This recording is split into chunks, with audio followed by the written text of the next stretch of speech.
دے یار الحمدللہ وحدہ والصلاۃ والسلام علی من لا نبی بعدہ اما بعد فاعوذ باللہ من الشیطان الرجیم بسم اللہ الرحمن الرحیم۔ السلام علیکم ناظرین، ARYQ ٹی وی کی نشریات ہیں اور لاہور سے پروگرام اتحاد امت لے کر ڈاکٹر محمد طاہر مصطفیٰ آپ کی خدمت میں حاضر۔ ناظرین کرام، سب سے پہلے پیغمبر حضرت آدم علیہ السلام کو وحی کے ذریعے سے جو سب سے پہلا درس دیا گیا وہ بھی علم سے متعلق تھا۔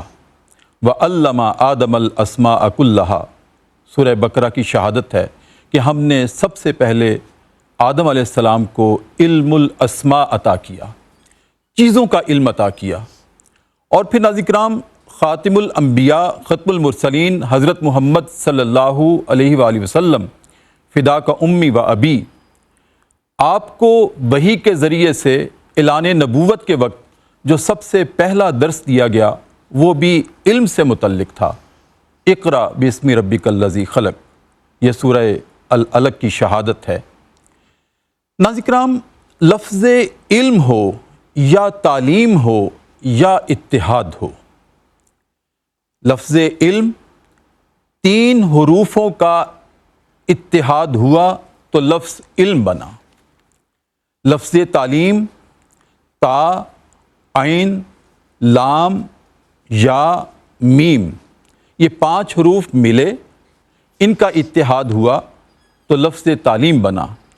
اسی طرح اتحاد بھی علی ھذا القیاس، کائنات کا کوئی بھی لفظ ہو، کوئی بھی اسم ہو، وہ چند حروف کے ملنے کے بعد، چند حروف کے اتحاد سے وہ لفظ بنتا ہے اور پھر وہ لفظ بامانی ہوتا ہے۔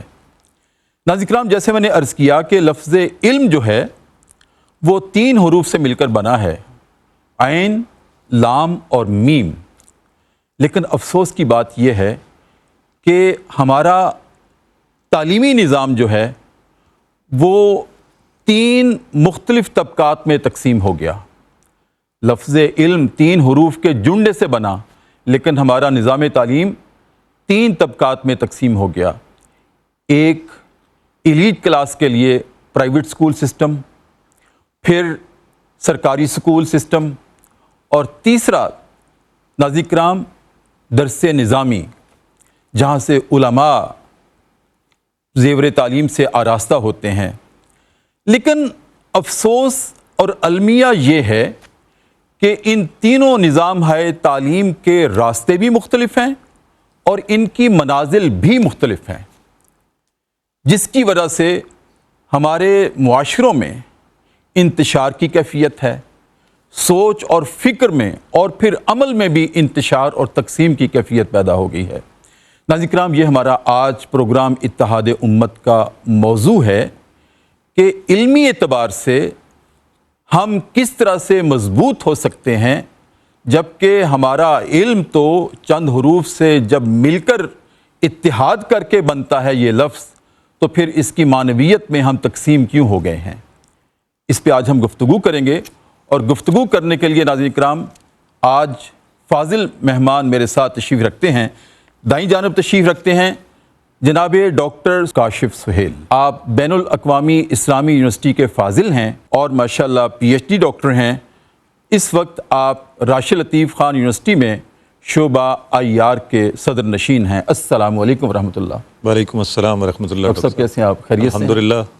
ناظرین کرام، میری بائیں جانب تشریف رکھتے ہیں جناب ڈاکٹر مفتی محمد عمیر اسلم۔ ماشاءاللہ ملایا یونیورسٹی ملائیشیا سے آپ PhD ہیں، عالم دین ہیں اور بہت خوبصورت گفتگو کرتے ہیں۔ السلام علیکم ورحمۃ اللہ۔ وعلیکم السلام ورحمۃ اللہ۔ کیسے مزاج؟ الحمدللہ۔ ٹھیک ہے۔ اور ناظرین کرام، ان کے ساتھ تشریف رکھتے ہیں جناب ڈاکٹر ذیشان اشرف۔ آپ بھی ماشاءاللہ بین الاقوامی اسلامی یونیورسٹی سے فاضل ہیں اور لاء میں آپ کی PhD ہے۔ اس وقت راشد لطیف خان یونیورسٹی میں شعبہ لاء ڈپارٹمنٹ کے آپ صدر نشین ہیں۔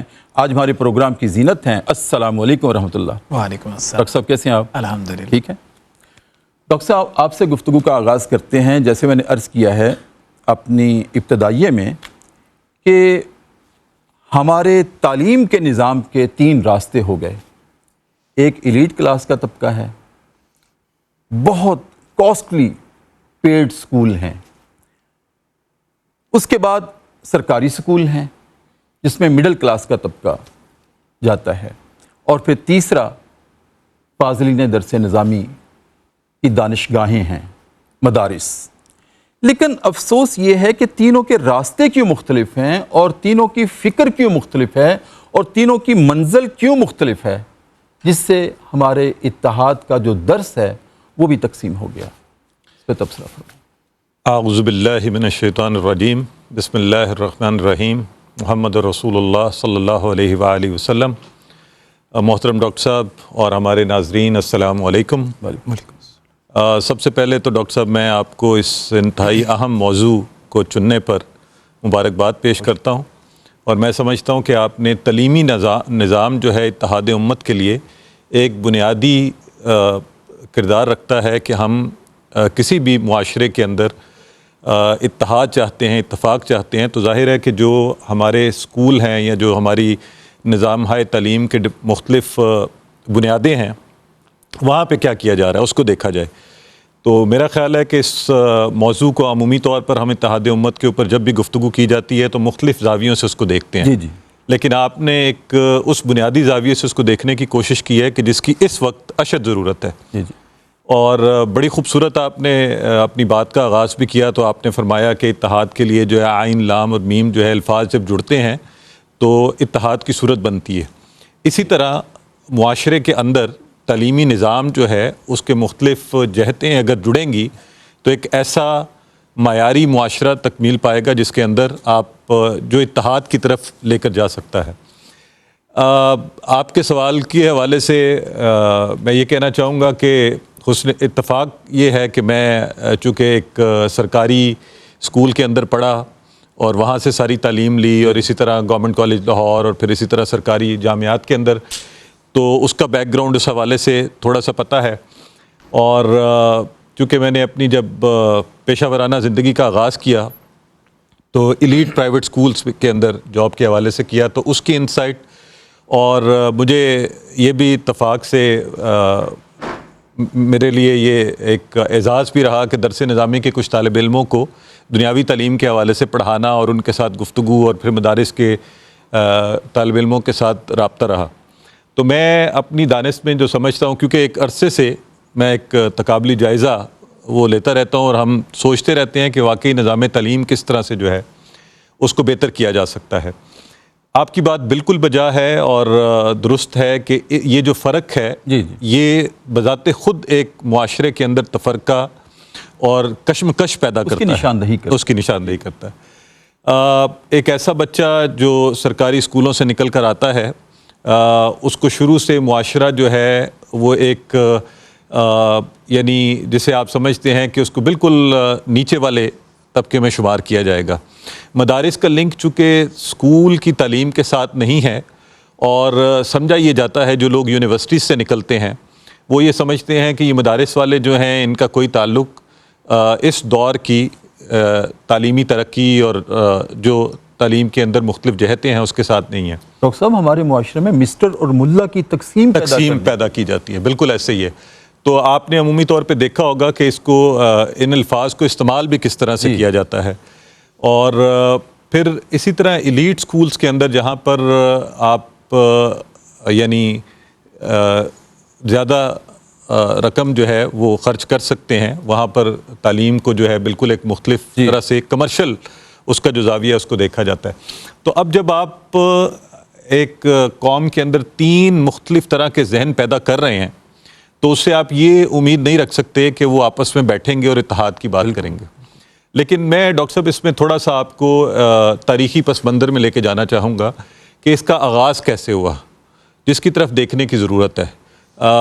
نہ صرف جو تعلیم کے مختلف ماہرین ہیں انہیں, ہمیں, آپ کو, سب کو, معاشرے کو مل کر, کہ تاریخی طور پہ اگر دیکھا جائے تو سلطنت برطانیہ میں پتہ ہے کہ ہم سب یہاں پہ ایک ایسی محکوم قوم کے طور پر رہے کہ جس کے اوپر حکمرانی کرنے والوں کا سب سے بنیادی نقطہ یہ تھا کہ کسی طرح ان کو, وہ جو ہم کہتے ہیں ڈیوائڈ اینڈ رول, ان کو تقسیم کرو اور ان کے اوپر حکمرانی کرو.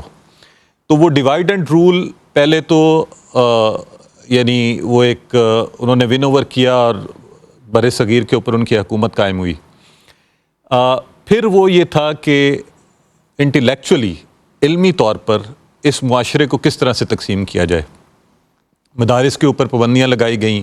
اس نظام تعلیم کو اگر ہم تاریخی پس منظر میں دیکھیں تو مدارس بذات خود یونیورسٹیوں کی مانند تھے. بالکل بالکل. اور ہم اگر تاریخی پس منظر میں دیکھتے ہیں تو مدارس سے ایسی ایسی شخصیات کا ظہور ہوتا ہے کہ جو نہ صرف اپنے علمی جو ان کا مقام تھا وہ تخصص تھا، بلکہ وہ اور بھی بہت سے علوم کے اندر انٹیگریٹڈ ایجوکیشن کا جو کانسیپٹ تھا اس کے حوالے سے ہم مجدد الافسانی کو دیکھتے ہیں یا تاج محل کے آرکیٹیکٹ کو دیکھتے ہیں تو یہ کہاں سے آئے تھے؟ یہ انہی مدارس کی پیداوار سے آئے تھے. اور ہم یہ بھی دیکھتے ہیں کہ مدارس کے لفظ کے ساتھ جو جامعہ کا لفظ لگتا ہے وہ یونیورسٹی کے پیرلل لفظ لگتا ہے. بالکل ایسا ہی ہے. لیکن بدقسمتی سے جب سلطنت برطانیہ نے یہاں پر یہ ایک تفریق شروع کر دی گئی اور اسکولنگ کے نظام کو اور میس ایجوکیشن کو اس نام کے اوپر کہ جیسے وہ تعلیم کو لے کر آ رہے ہیں. اور عمومی طور پہ ہمارے زیادہ دکھ کی بات یہ ہے کہ ہمارے ہاں اس چیز کو ہم بالکل سمجھنے سے قاصر ہیں کہ کیوں ہمارے ماہرین تعلیم اس بات کا احساس نہیں کر رہے کہ وہ جو نظام تھا وہ ایک سامراجی نظام ایک مخصوص کانٹیکس کے اندر اس قوم کو ڈھالنے کے لیے لایا گیا تھا. اب اس سے جان چھڑوانے کی ضرورت ہے. اور یہ اگر دیکھا جائے تو یہ تقسیم ہمیں بڑھتی ہوئی اور یہ خلیج جو ہے اور زیادہ وقت کے ساتھ ساتھ میں سمجھتا ہوں کہ آپ کی گفتگو سے میں اگر اس کا کرکس اور نتیجہ نکالوں تو ہمیں اس بات پہ سوچنے کی ضرورت ہے کہ کیسے ممکن ہے کہ حالات کی گتھی سلجھے. اہل دانش نے بہت سوچ کے الجھائی ہے. بہت خوبصورت. مفتی صاحب کی طرف جانا چاہتا ہوں. ڈاکٹر صاحب کیسے مزاج ہیں؟ خیریت سے ہیں آپ؟ بڑا اچھا آغاز ہوا اور آج ہمارا موضوع بھی بہت اچھوتا ہے. جی. علمی اعتبار سے ہم کیسے معاشرے کے اندر اتحاد پیدا کر سکتے ہیں. جی. ایک تو ڈاکٹر صاحب نے جو بات ابتدائی طور پر چھیڑی وہ بڑی فکر انگیز ہے. جی. اس پہ بھی آپ کا تبصرہ چاہوں گا. پھر آخر جو میں نے عرض کیا کہ اس کا حل کیا ہے، جی، کہ کس طرح تلاش کیا جائے وہ نقطہ جی، جس سے ہم سب وحدت کی طرف آ جائیں. جی. اس پہ میں آپ کا تبصرہ لوں گا، لیکن آپ کی اجازت سے وقفہ ہے اور وقفے کے بعد آپ سے تفصیل انشاءاللہ ہم کلام ہوتے ہیں. ناظرین کرام، وقفہ ہے، پروگرام اتحاد امت ہے، ARYQ-TV لاہور اسٹوڈیوز ہے اور وقفے میں ہم جایا کرتے ہیں دربار رسالت میں اور اپنے نبی کریم صلی اللہ علیہ وآلہ وسلم کی ذات اقدس پر والہانہ انداز میں درود کریم کا نذرانہ پیش کرتے ہیں اور واپس آتے ہیں. وقفے کے بعد ناظرین کرام دوبارہ آپ کی خدمت میں حاضر ہیں. ARYQ-TV لاہور اسٹوڈیوز ہے اور ہمارا پروگرام ہے اتحاد امت اور گفتگو فرمانے لگے ہیں جناب ڈاکٹر مفتی محمد عمیر اسلم. جی ڈاکٹر صاحب. الحمدللہ رب العالمین والصلاة والسلام علی سید الانبیاء والمرسلین وعلی آلہ واصحابہ اجمعین. ڈاکٹر صاحب پہلے تو آپ کا بہت شکریہ اور مبارکباد کہ ہمیشہ کی طرح آپ نے ایک انتہائی اہم فکری موضوع کا آپ نے انتخاب کیا اور جو معاشرے کے جو اہم مسائل ہیں ان کے اوپر آپ نے ہاتھ رکھنے کی کوشش کی. جیسا کہ آپ نے فرمایا کہ جو ہمارے معاشرے کے اندر جو تعلیمی طبقاتی تقسیم پائی جا رہی ہے ہم اس کو کیسے ایک پلیٹ فارم پہ لا سکتے ہیں. جی جی. تو جیسا کہ پہلے ڈاکٹر کاشف سہیل صاحب نے گفتگو کی تو میں اسی حوالے سے گفتگو کو آگے بڑھانا چاہوں گا کہ اب یقیناً یہ ہمیں حقیقت ہے، اس کو مان لینا چاہیے کہ یہ تقسیم موجود ہے اور یہ صرف پاکستان میں نہیں بلکہ تمام تر ممالک میں پوری دنیا میں یہ تقسیم اب پائی جا رہی ہے. تو اس حوالے سے ہمیں کیا کرنا چاہیے، پاکستان میں کیا کرنا چاہیے؟ ہمیں جو بنیادی اقدار ہیں ان کو ایک جگہ پہ لانے کی کوشش کرنی چاہیے. مثال کے طور پہ میں دینی مدارس کی بات کروں گا کہ دینی مدارس میں جیسا کہ بات ہوئی کہ جب سلطنت برطانیہ نے اس تعلیمی نظام کو تقسیم کیا، اگر ہم دین اسلام کو دیکھتے ہیں، اسلام وہ دین ہے کہ جو تعلیم کا دین ہے، جو جدت کا دین ہے، جو موڈریشن کا دین ہے. حضور نبی اکرم صلی اللہ علیہ وسلم کا وہ فرمان ذیشان حضور نے ارشاد فرمایا کہ اطلب العلم ولو بالسین. اگرچہ اس حدیث کو محدثین نے ضعیف کہا لیکن طلب اور فضیلت حدیث کے اندر اس کو محدثین نے کوٹ کیا ہے کہ حضور نے فرمایا کہ علم حاصل کرو اگرچہ تمہیں چین ہی کیوں نہ جانا پڑے. اگر ہم ڈاکٹر صاحب اس حدیث کو دیکھیں تو ہمیں معلوم ہوتا ہے کہ حضور نبی اکرم صلی اللہ علیہ وسلم آپ صحابہ کو، اپنی امت کو یہ تعلیم عطا فرما رہے ہیں کہ تم نے جدت کی طرف جانا ہے، مختلف زبانوں کو سیکھنے کا حکم دیا، مختلف جو انوینشنس ہیں ان کی طرف کریم آقا صلی اللہ علیہ وسلم نے آپ نے ترغیب دلائی۔ اس سے ہمیں معلوم ہوتا ہے کہ دین اسلام آپ کو جدید علوم سے منع نہیں کرتا۔ اب ہمارے ہاں بنیادی سوال یہ پیدا ہوتا ہے، کویسچن یہ ہے کہ یہ تقسیم کب سے پیدا ہوئی؟ تقسیم یہ سلطنت برطانیہ کے ذریعے سے جب یہ تقسیم کیا گیا اور ہمیں امت مسلمہ کو ایک ڈیفینسو پوزیشن کے اندر لا کھڑا کیا گیا، تو اس وقت ہمارے علماء نے جو نصاب مرتب کیا وہ ایک ڈیفینسو پوزیشن کے لیے تھا کہ اب ہم نے اپنے سروائیول کی طرف جانا ہے، کہ امت مسلمہ نے اپنے بقا کی طرف جانا ہے۔ تو یہ نظام اس وقت ترتیب دیا گیا تھا اور جس کی وجہ سے بنیاد رکھی گئی پھر اس کی وجہ سے ہمارا جو مدارس کا جو سسٹم ہے وہ الگ ہو گیا، یونیورسٹیز کا سسٹم جو ہے وہ الگ ہو گیا۔ اب وہاں کے اوپر باقاعدہ اس کا سلیبس الگ ترتیب دیا گیا، مدارس کا الگ، یونیورسٹیز کا الگ۔ میں نے جو ہے یہ ملیشیا میں یہ بات وٹنس کی کہ انہوں نے ان تمام تر چیزوں کو ایک پلیٹ فارم پہ لانے کی کوشش کی ہے، یعنی مدارس کی تعلیم بھی موجود ہے لیکن انہوں نے ان ساری چیزوں کو یونیورسٹی کی ڈگری کے ساتھ انہوں نے اٹیچ کر دیا ہے۔ یعنی اگر مدارس سے آپ بنیادی تعلیم حاصل کریں، پھر اس کے بعد آپ یونیورسٹیز کے اندر آ جائیں، وہاں سے BS کریں، وہاں سے آپ ماسٹر کریں، وہاں سے PhDs کی ڈگری لیں۔ جیسا کہ میں نے جو تعلیم حاصل کی وہ ملائے یونیورسٹی سے کی۔ یہ سر جو ملائے یونیورسٹی ہے یہ دنیا کی ورلڈ رینکنگ میں اس کا 58 نمبر ہے، یعنی امت مسلمہ جو اسلامی کنٹریز میں اس میں اس کا ٹاپ نمبر ہے۔ لیکن یہ سائنس میں، ٹیکنالوجی کے میدان میں یونیورسٹی لیڈ کر رہی ہے، لیکن اس کا مطلب یہ نہیں کہ صرف سائنس اور ٹیکنالوجی کے میدان میں یہ یونیورسٹی لیڈ کر رہی ہے، بلکہ جو اسلامی علوم ہے ان کے اندر بھی یونیورسٹی لیڈ کر رہی ہے۔ اس کا مطلب یہ ہے کہ انہوں نے ان دونوں چیزوں کو ایک پلیٹ فارم پہ، ایک مرکز کے اندر، ایک جامعہ کے اندر، ایک یونیورسٹی کے اندر لانے کی کوشش کی ہے۔ تو یعنی جو اب ڈیولپڈ کنٹریز ہیں وہ اس چیز کی طرف آگے بڑھ رہے ہیں، جبکہ ہمارے مدارس میں، ہماری یونیورسٹیز میں اسلامی یونیورسٹی کے سبجیکٹ موجود ہیں، لیکن اس طرح سے ہمارے ہاں ابھی بہت سارے فلاس ہیں، بہت ساری کمیاں ہیں۔ ہمارے مدارس کے اندر بھی جدید علوم کی طرف توجہ دی جا رہی ہے، لیکن اس کے اندر مزید بہتری کی گنجائش ہے کہ ہم اپنے مدارس کے اندر، اپنے سلیبس کے اندر جو جدید سائنسی علوم ہیں ان کو بھی شامل کریں، اور جو دوسرے ہمارے یونیورسٹیز کے ادارے ہیں، دیگر سبجیکٹ ہیں، ان کے اندر ضرورت اس امر کی ہے کہ وہاں پر اسلامی علوم کو شامل کیا جائے، مدارس میں سائنسی علوم شامل ہوں تاکہ جو مدارس کے فضلاء ہیں ان کو سائنس کے حوالے سے، ٹیکنالوجی کے حوالے سے، انوینشنز کے حوالے سے آج دنیا کہاں پہ کھڑی ہے، دنیا کے معاملات کیا ہیں، دنیا چیلنجز کیا ہیں، ہمیں وہ آگاہی ہوگی، اور جو ہمارے یونیورسٹیز کے اور دیگر جو ڈپارٹمنٹ ہیں ان کے اندر اسلامی جو بنیادی اقدار ہیں ان کی بنیادیں مضبوط ہوں۔ تو یعنی یہ ڈویژن رہے گی، ہمیں اس کو ایک پلیٹ فارم پہ لانے کے لیے، اتحاد پیدا کرنے کے، لنک پیدا کرنے کے لیے ہمیں جو اسلام کی بنیادی تعلیمات ہیں، جو بنیادی ایتھکس ہیں، اس کو برج کرنے اس کو ہمیں ڈاکٹر صاحب برج کرنا ہوگا۔ تو اس سے ہمارے اندر ایک اتحاد پیدا ہو سکتا ہے، اور دنیا جو ہے، کیونکہ میں نے دنیا کی ایک بیسٹ یونیورسٹی سے تعلیم حاصل کی، انہوں نے اس کے اوپر برج قائم کیا ہوا ہے، اور اسی لیے وہ آج ایک لیڈنگ پوزیشن میں ہے، وہ ڈیولپ کنٹریز کے اندر ان کا شمار ہوتا ہے۔ تو پاکستان اور جو ہمارے ماہر تعلیم ہیں ان کو بھی اس جانب جو ہے توجہ دینی چاہیے۔ جناب ڈاکٹر ذیشان صاحب، کیسے ہیں آپ؟ ٹھیک ہیں الحمدللہ۔ آپ کیا رائے رکھتے ہیں، آپ کی فکر کیا ہے جو ہم نے آج مقدمہ آپ کے سامنے رکھا ہے کہ 3 نظام ہائے تعلیم ہیں اور تینوں کے راستے مختلف ہیں، منازل مختلف ہیں، کیسے یکجا کیا جا سکتا ہے، کیسے ہم ایک منزل تک سب کو لا سکتے ہیں؟ آپ کا خیال؟ سب سے پہلے تو ڈاکٹر صاحب آپ کا بہت شکریہ کہ اتنے ہی امپورٹنٹ موضوع کے اوپر آپ نے مجھے بھی لب کشائی کا موقع دیا۔ ڈاکٹر کاشف، ڈاکٹر عمیر صاحب نے بہت ہی سحر انگیز گفتگو کی اور سارے تقریباً موضوع کو کور کرنے کی کوشش کی اور اس کی تاریخی پس منظر کو بھی بیان کیا۔